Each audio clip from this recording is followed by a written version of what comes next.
Мы находимся на лесном участке Ангары Вдунвенда. Снова приехали сюда с проверкой. Как видно по участку о том, что идет сильная атайка.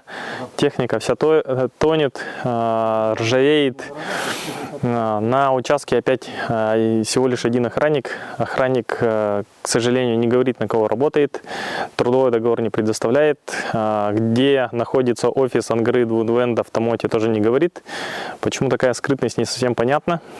Кроме того, мы неоднократно поднимали вопрос этнологической экспертизе. Так вот, мы находимся на участке. Этот участок как раз налагается на земли КМНС коренных малочисленных народов Севера.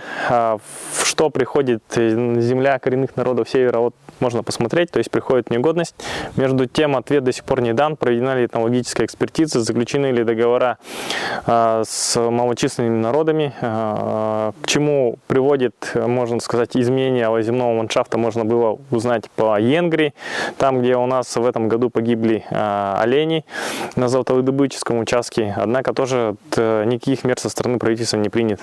Поэтому мы просим обратить внимание все-таки прокуратуры Республики Саха-Якутия на то, что техника здесь стоит без номеров. На данный вопрос, опять же, не дан ответ, на основании чего здесь техника стоит, арендована она, в лизинге она, как числится на организации, почему нет государственных номеров на этой технике.